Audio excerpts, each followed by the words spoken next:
Hola, muy buenas tardes, tengan todos ustedes. Mi nombre es Manuel Antonio Garcache, consultor tributario, y esta tarde quiero compartir con ustedes un tema importante sobre el cumplimiento de las obligaciones tributarias y las obligaciones formales. En nuestro código tributario, en el artículo 102 y 103, recoge lo que son los deberes formales y los deberes generales, en lo cual establece que el contribuyente está obligado como deber general a inscribirse como contribuyente, inscribir los libros, solicitar su número RUC y otros deberes generales que están consignados en el artículo 102. En esa misma línea, el artículo 103 establece que hay obligaciones formales, y los deberes formales significan que el contribuyente también tiene una obligación de emitir facturas, de llevar contabilidad, de tener actualizada su contabilidad, y que los documentos formales de contabilidad, como el caso de la factura, cumplan con lo establecido en el decreto 1537, ley de pie de imprenta fiscal, que lleven su pie de imprenta fiscal cada documento emitido. Valga la repetición. Es importante aclarar que la obligación tributaria entonces se divide en dos: las obligaciones materiales y las obligaciones formales.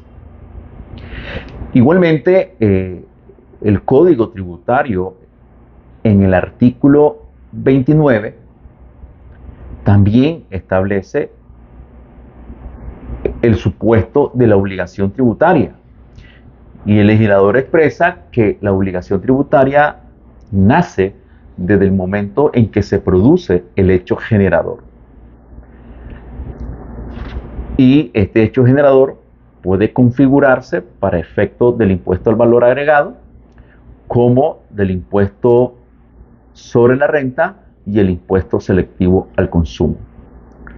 El supuesto está desde el momento en que se determina la base imponible, y a partir de ahí se liquida la correspondiente alícuotas de los impuestos. Igualmente, quiero señalar que la obligación tributaria se compone de 4 elementos, especialmente la obligación tributaria material, que es la pecuniaria, la obligación de pagar los tributos. Y la primera consiste en la realización del hecho imponible.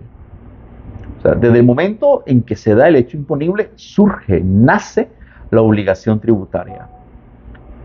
Igualmente, hay otro concepto que es interesante, que el legislador establece en el artículo 5, en el artículo 10, en el artículo 13 y 14 de la Ley de Concertación Tributaria, en cuanto dispone que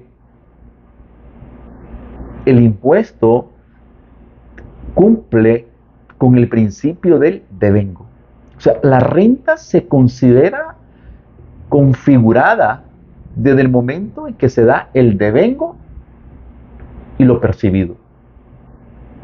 Miren qué interesante esto, porque supone entonces que desde el momento en que se devenga o se percibe la renta, surge la obligación tributaria. Y otro tercer elemento de una obligación tributaria son las exenciones. Como ustedes sabrán, hay exenciones a sujetos, a personas, como hay también exoneraciones a los actos económicos. Por ejemplo, son exenciones subjetivas a las que establece el artículo 32,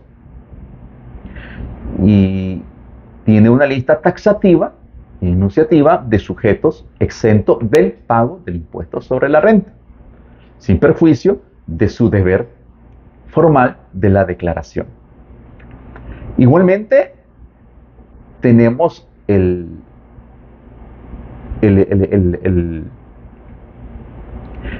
la exoneración del IVA, que está regulada por el artículo 127 de la Ley de Concertación Tributaria, que también exonera la realización de los actos de venta del azúcar, el frijol, la sal, etc.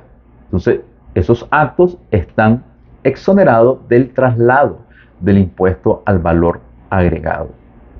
Cabe señalar también de que en cuanto al principio contable que recoge la legislación fiscal nicaragüense en cuanto al principio del devengo en la realización de la renta, que está consignado, como les decía, en el artículo 5, 10, 13, 14 de la Ley de Concertación Tributaria, también está regulado por el artículo 8 del reglamento de la misma ley. Y otra obligación tributaria que se compone es el pagos a cuenta. Los pagos a cuenta del impuesto sobre la renta, por ejemplo, están regulados por el artículo 56 de la Ley de Concertación Tributaria.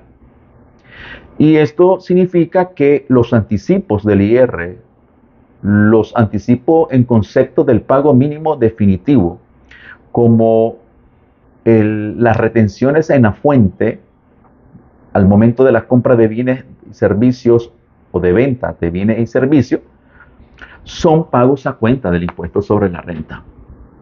Igualmente, es una obligación tributaria efectuar retenciones, pagar los anticipos sobre el IR, pagar los anticipos del pago mínimo definitivo.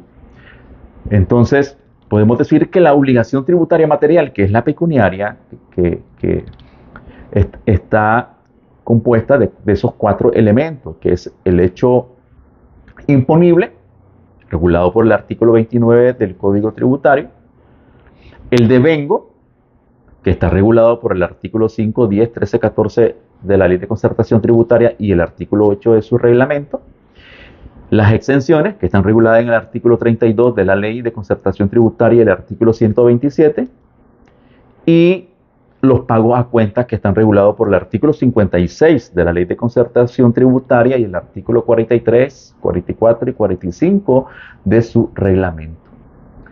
Entonces, estos cuatro elementos componen la obligación tributaria material.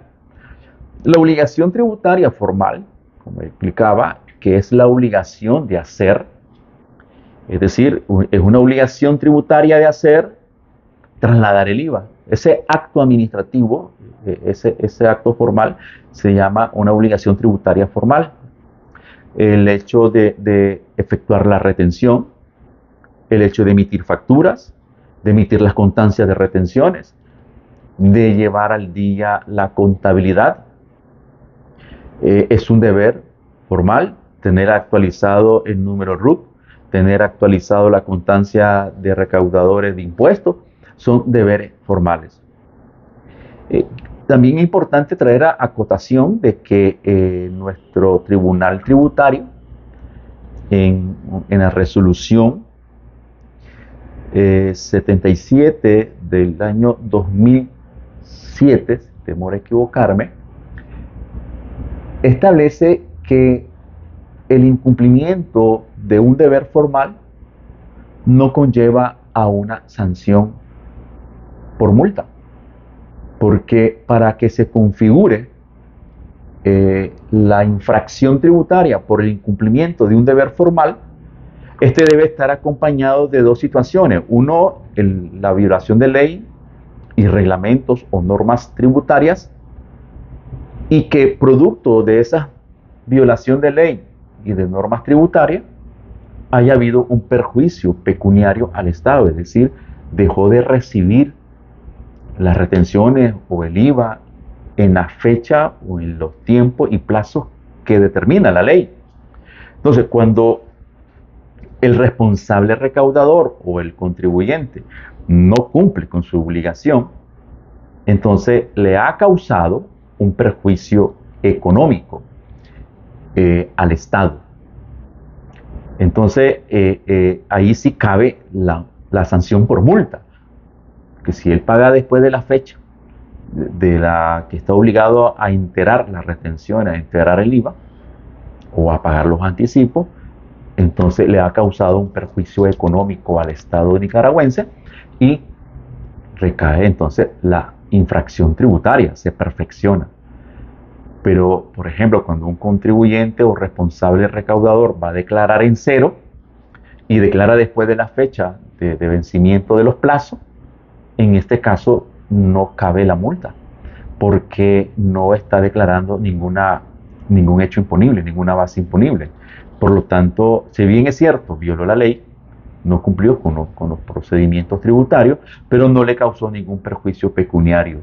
Entonces, en conclusión, para que la infracción tributaria se perfeccione, deben de darse esas dos condiciones: la violación de ley y el perjuicio pecuniario al Estado. Espero que esta breve orientación respecto a las obligaciones tributarias que se clasifican en las obligaciones materiales pecuniarias y las obligaciones tributarias formales, obligación de hacer, te sirvan de una herramienta para tener claro en qué momento podrías cometer una infracción tributaria o en qué momento podrías cometer una contravención tributaria, que es otro elemento también importantísimo considerarlo en el aspecto impositivo. Aprovecho también en este momento, en esta ocasión, que estos temas los estaremos ampliando el día de nuestro taller del 26 de octubre del año 2024, en el cual estaremos impartiendo un taller 100% práctico sobre el impuesto sobre la renta y el impuesto sobre el valor agregado. Desde ya te invito a participar.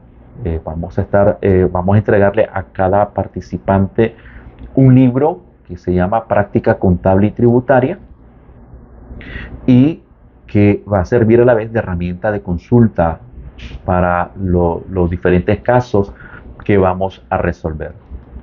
Espero que sea de utilidad esta información tributaria y nos vemos en la próxima, en el siguiente